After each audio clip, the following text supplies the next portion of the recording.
Let's do a crash course on tapestry crochet.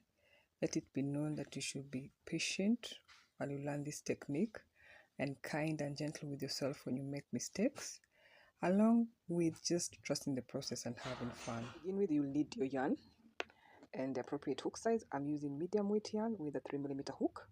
Then you'll need your chart. I've attached a digital copy of it. You can screenshot it and save it to practice later. And then the most important part is learning how to read your chart. So when it comes to charts like this, we read from right to left. Then the next row, turn your work. Then go left to right. That's the second row. Then right to left, left to right, right to left, left to right. I will show you with an example of this. So I usually start with a solid white row. For this pattern, I've decided to chain 30, which I've done, and then we'll do a plain row of white. Then we can go to the second row where we start this.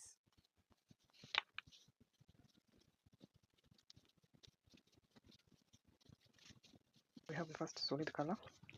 So since my work is 30 stitches, 1 2 3 4 5 6, no, it's supposed to be 1 2 3 4 5 6. So we have to count the number of these empty boxes mark the white yarn, which is our solid color, and then this excess mark our gold yarn. So this is 10 boxes, meaning 10 stitches. Then we add our gold color.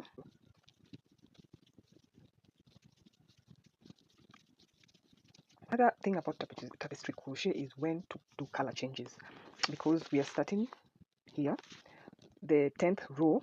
Instead of yarning over this white, we use our gold, so that this yarn will lie on top when we do now our first gold stitch.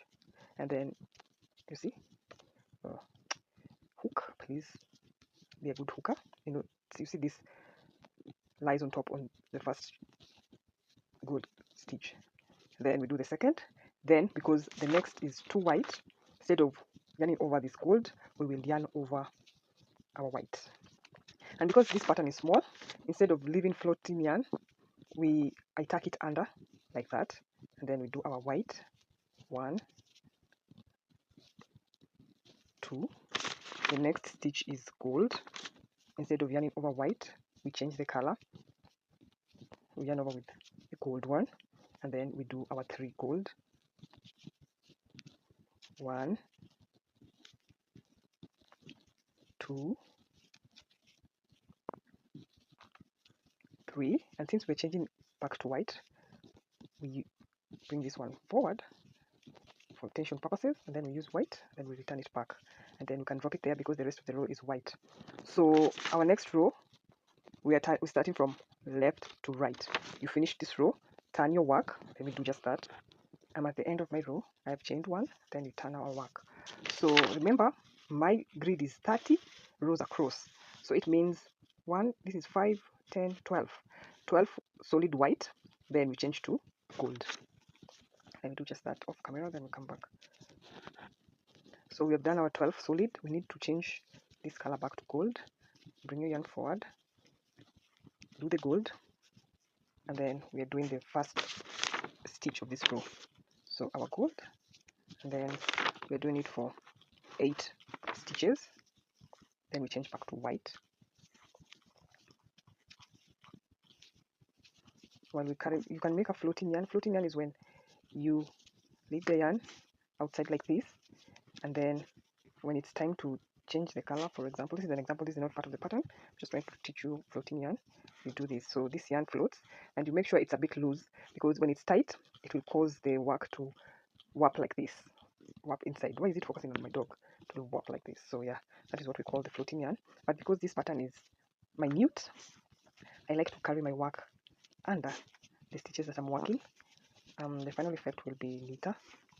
Focus on me, leave the dog alone. So we're doing what? 8.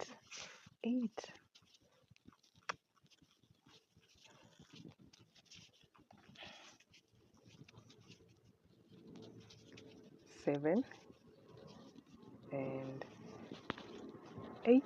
Then change back to our white.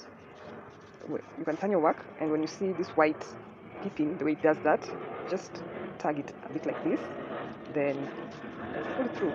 I didn't pull this side, so yeah, that's how we do it. Then finish off these rows. Make sure you're changing from white to gold on this stitch, just like I showed you, and then let's see what will happen. And there we have it.